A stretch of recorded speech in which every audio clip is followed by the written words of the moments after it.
hope everyone had a nice relaxing break and you're ready to continue. We have two more speakers. We're starting with Doris. Okay, hello. So I'm with my headphone. That sounds like, that looks so professional, right? Once you have your headphone on, right? Today I'm going to share with you some ideas that I've been doing with my classes. And I hope that will give you some inspirations. And I'm not affiliated with anything, but you are most welcome to take any of the ideas from what I have been sharing with you. And you are most welcome to send me chocolates afterwards. Thank you very much. Okay, so let's see if I can share with you my screen. Okay, that looks good. Okay, so I'd like to start my presentation with this picture. So when we went online, we were kind of forced to go online, right? And people complained about everything, like, oh, especially when you're teaching little kids, you cannot touch them, you cannot really hug them, you cannot interact with them, they hit each other and you cannot stop them. But this picture actually really hits me. It says, like, are we really waiting for a return to normal, or are we ready to build something different? So that's my stance on internet learning. I mean, like, some people may like to go skiing, and you cannot ski at the beach, but you can fish, you can swim, you can watch beautiful ladies and, strong men at the beach as well. There must be something good about this online thing that will give us more benefits than, than face-to-face teaching. So I think that personally, I think online teaching actually opened a lot of doors. It's like a Doraemon Dokodemo door for me. So there will be no limitations on resources that you have, especially, because of Corona, a lot of things are free right now. And when I teach little kids, they have their parents at home with them, they can be helping them and dealing with them. And you can use all the craft materials at home. They have all the toys at home. You have unlimited YouTube resources. So there must be something that we can do better than even offline face-to-face classes. So that came to me that maybe I could do some CLIL activities. So for those who don't know what CLIL is content and language integrated learning. Nice big word. In short, it just means that, you are building your language learning around a topic, a theme, to, to incorporate your learning inside what you are trying to achieve. So at the beginning, I thought that, oh, CLIL, like, so difficult. It might take a lot of time to plan, and it must be like very time consuming and very complicated. But as long as I find out, it's not that. So there are some people who are really hardcore on CLIL teaching, and some people who are just more like soft. And I'd like to tell you about, like, my very soft, easy way to plan CLIL activities. So I have 3 different ways to plan my CLIL activities online. Number 1, I call it around the globe. So this is for something that you need for maybe a 5-minute, 10-minute thing, an activity within your class. So that is just, you find one activity and then build your vocabulary, listening, all your 4 skills around them. And that's kind of a no-brainer. As you are already a teacher, you must have already been planning all your activities offline. So I'm going to show you my first project for my kids. So this one, I'll give you 3 seconds. Please hunt for the Easter eggs. Where are they? How many are there? What color are they?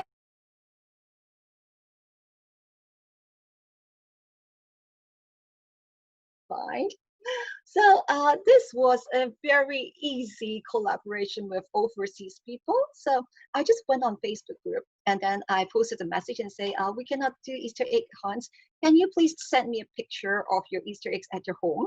And then I got like 50 something pictures that were sent to me, and it's great. So the students were learning colors, numbers, prepositions, household items, but more importantly, they are actually very fascinated by the culture.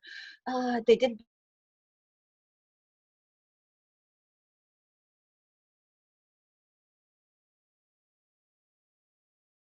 ask why they don't have bohashi, why don't.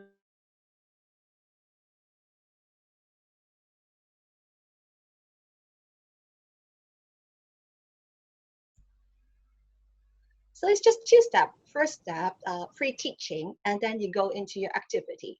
So this kind of 2-step CLIL activity usually takes me for 1 class or maybe half a class, depends on the length and the age of my kids. And again, my kids are mostly kindergarten to first, second, third grade in elementary school, so these things are very easy.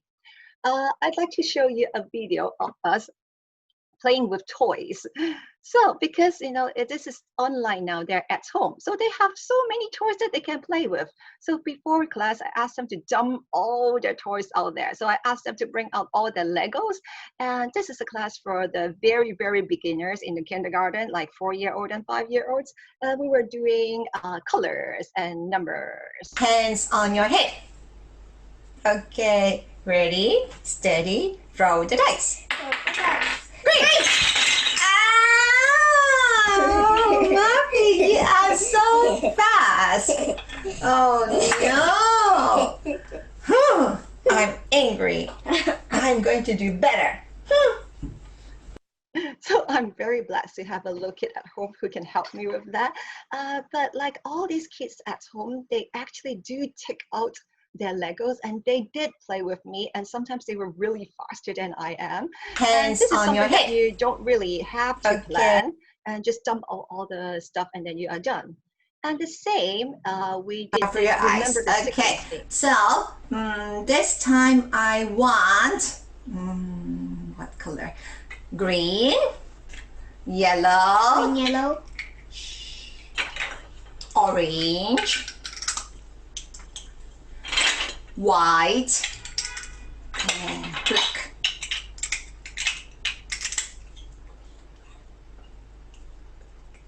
Okay, okay, okay. Good. green, yellow, orange, white, black. I finished. I finished. Okay. Are you finished? Okay, you say, I'm finished. Ready, go. I finished. Okay, let's see. Show me, please. Ready, go. Show me, please. Da-da-da-da-da-da-da-da. Say. Beep.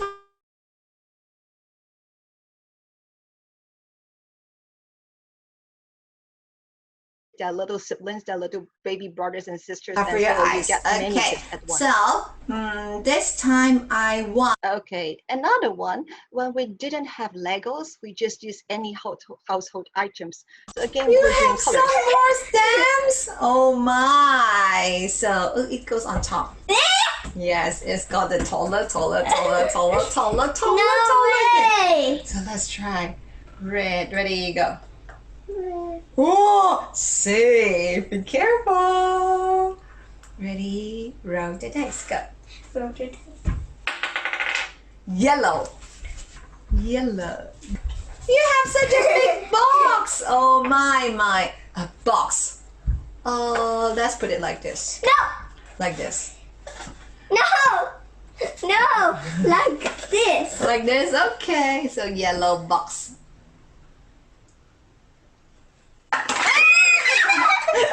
You say, oh no. So this was a game that I was able to play with like 30 students to 60 students who are all kindergarten age without their mom helping them. And all of them were muted. They just give me like beep bong and boo boo. And they still try to repeat after me and try to beat me. And I lose.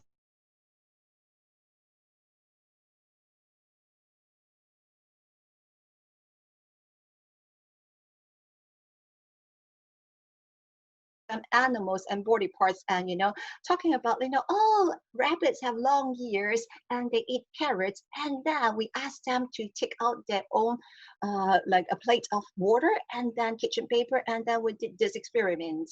Come on, go in. Oh,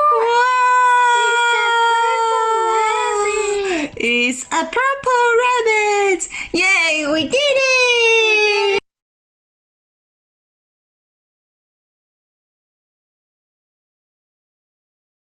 you can do it again. There are a lot of different experiments that you can do at home. If you Google experiments at home, but make sure that you only choose the experiments that, number one, is good for their age. Number two, they only use household items. As a mom, I really hate it when teachers suddenly ask me to bring them like newspaper and 405,000 bottle caps. No, please don't give more pressure to Come mom. on, go. Okay.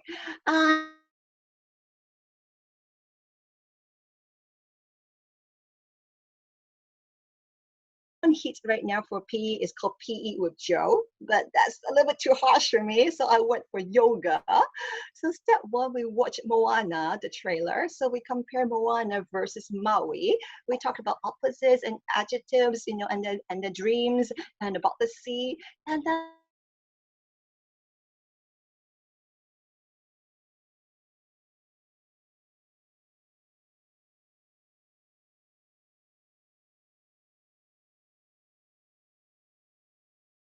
English. And to my surprise, that the whole family, they joined, like the daddy, the mommy, the two kids, and the baby, and the dog too. So they actually have a very good time on a Sunday. And when I did this, there was there were 80 plus students and their families together joining. Everyone was muted, but it went very well. And the first type of planning technique, I call it the Chachacha technique. So it's just three types, three stages. First stage, pre-teach something. Second stage, warm-up activity, something shorter. And the third one is a main activity. The beauty of this is you can actually use this one plan for multiple classes. So you can use like part of this, the first pre-teaching on the first class and warm up on the second class like that. So these are some examples that we have done. Number one, storybook extensions. I think a lot of you have been using storybooks, reading storybooks and just end over there. Or maybe you print out or make paper puppets. That takes too much time and I didn't have time for that. So I love Mo Williams. I love Elephants and the Piggies. They are just hilarious. We just read the book, discussed about where the elephants can dance. And then we went on YouTube and Mo Williams has this channel of him talking about his drawings. And then within that 15 minutes, there are 2 minutes that they are actually drawing it. So again, I play and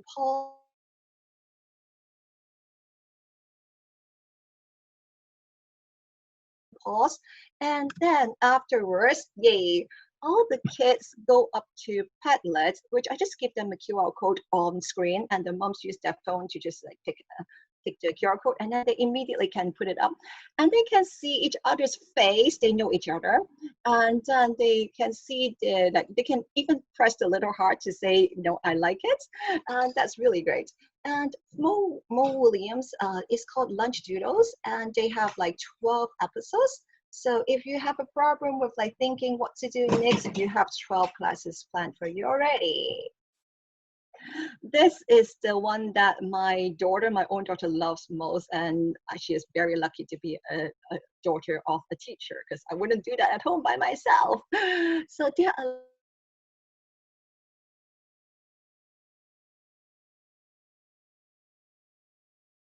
to exhibitions, to musicals, and I choose to go on a roller coaster ride. So stage one, we discuss about feelings, learning about the vocabularies, and are you scared or excited? Then we ask them to get a huge box that can put the kid in, decorate it, and the key point is that you use a real belt, most like daddy or mommy's belt, which is bigger, and to pretend to actually go on the ride. And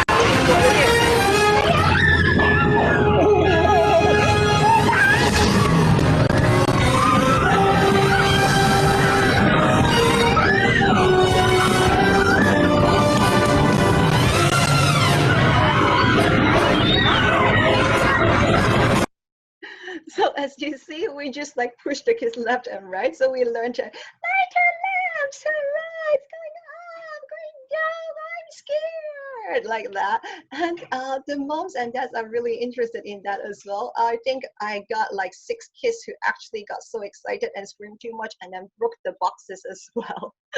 So if you Google virtual theme park, you can find a lot of these. And this one is the one that I like most. This is from the Disney Channel, but you can get everything everywhere.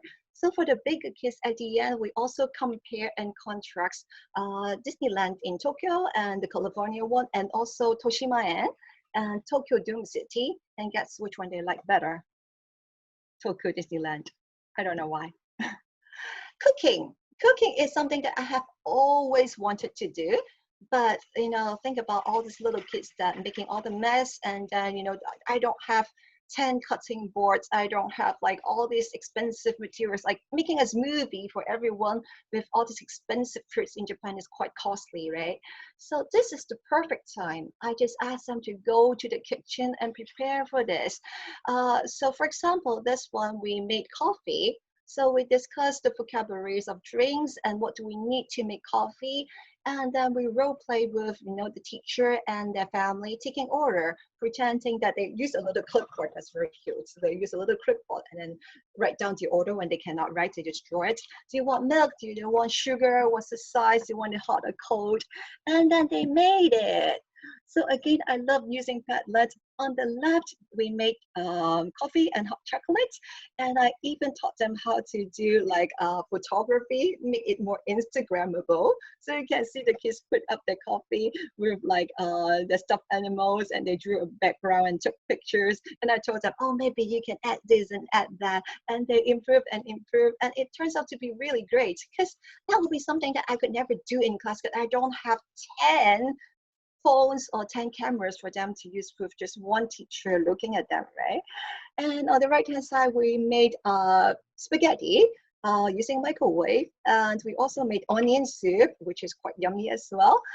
So if you want to do this kind of activities, just search for easy microwave cooking.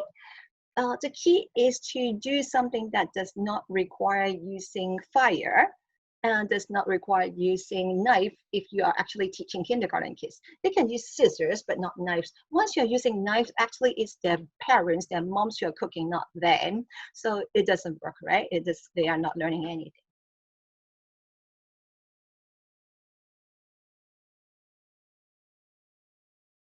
This is something we just did this morning at 11 o'clock. So this is just a little cute little paper art that we do, and you can download this from Red Tab Arts. So if you just change anything into IQ, the moms love it a lot, especially in my area. A lot of kids are actually going for private schools examinations. So we talk about Eevee in Pokemon. So Eevee can change into a fire Eevee, a water Eevee, like that. So you see in the middle is the printout. And we show them, like, for example, this is the water Eevee. And we ask them, okay, from this hole, can you find the parts? And then they have to find the parts and color it in blue. And then afterwards, we build it and make it together. And it was quite difficult to assemble it. So I wouldn't do this in my own class, because everybody would just be screaming, but at home, they only need that 2 minutes of help from their parents. And the dads really like it. The dads think that, turning 2D into 3D shapes is something very cool to do. And we had a huge success this morning, and we had them all on Padlet. They can upload the videos as well. So what I want to say is, like, especially because of Corona, there are a lot of free learning resources out there. So I think, are you forced to go into online teaching, or are you enjoying and, benefiting from all these online resources? It's just a matter of how you think about it. And I actually do really enjoy that. I really enjoy having all these resources, and I also really enjoy having the magical power to mute the kids when the shy and silent one was finally speaking up to me. So I think this is all about your mentality. And if I still have a few minutes, I'd like to talk about some of the very helpful thing that helps me through, especially the initial stage of going online. For one thing, we have been talking about videos during, our intermission, right? So for one thing, that helped me a lot is to have YouTube playlists pre-class. So when the kids are coming in, I put on a YouTube playlist. The good thing about it is, like, if they're doing like this, That means number one, they are already sitting down, not running everywhere. Number two, they are already in English mode. Number three, if they couldn't hear you or see your screen share, their parents would have already fixed that problem. So that's normal. There is never a time that I ask them, can you see me? Can you hear me? No, no. You just go straight into class. So once you know your start is smooth, everything is a lot smoother. So that's really my life help. And also, I don't scan things anymore. I used to scan things and I thought that would be nicer for the kids, but that takes so much time.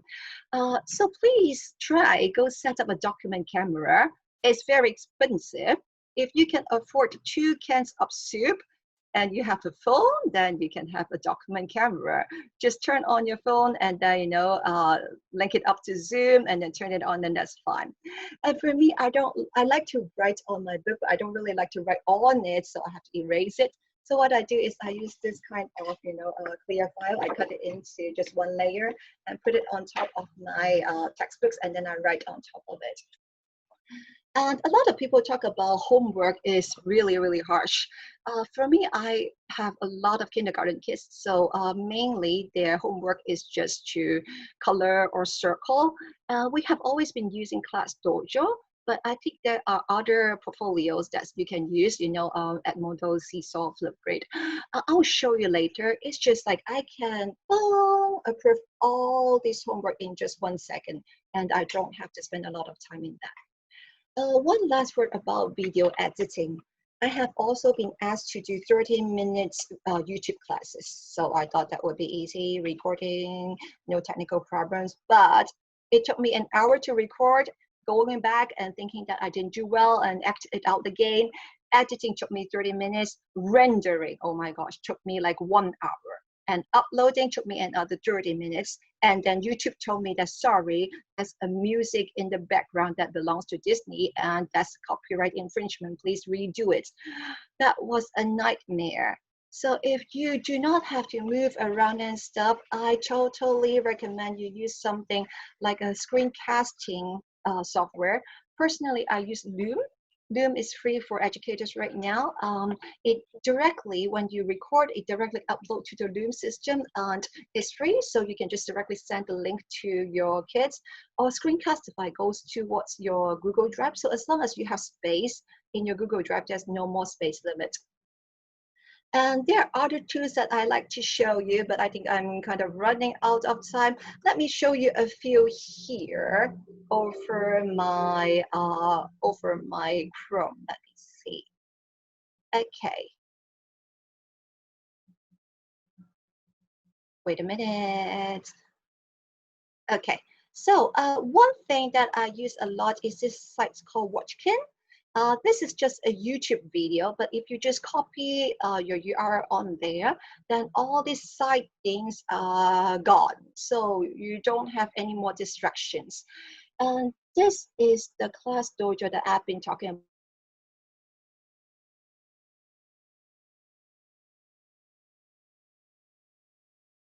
And upload it from their phone. They're just circling. They can have like videos that they send to me. They read books to me and just put it over there. And you know, all this coloring. And what I need to do is I just take a look from here and I can approve all, and that's it. Of course, I could comment as well, but it's just the same as Hanamaru, right? The other one that saved me a lot of time is Whiteboard.fi. It's free as well.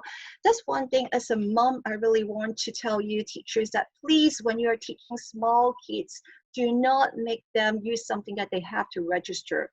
That adds to the workload to moms, and there's a learning curve for moms to handle all these things. And also, please do not ask them to use a second screen. For example, Quizlet is great for bigger people, but not for little kids because they don't even own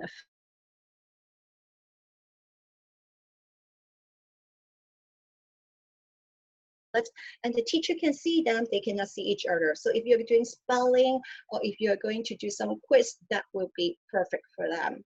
Yeah. Okay, so I think I'm running out of time, but if you're interested, I have also gone through like a very, very easy way of doing my classes, because at the beginning I was all alone, and I feel that I was really overwhelmed, and I dumped every PowerPoint that I made. As Nako said, the best material is you. So I actually went on to find a lot of online resources. If you're interested, feel free to talk to me anytime. Here are some examples that I have here. For elementary, for phonics, all of them are free. They may not be free forever, and a lot of them has been very expensive as well. So to end my presentation again, are we really waiting for a return to normal, or are we ready to build something different? I'm sure all of you who has been online have developed some new skills that you actually think is beneficial for your face-to-face classes as well. So please grab the chance and enjoy and strive for your online teaching. Thank you very much.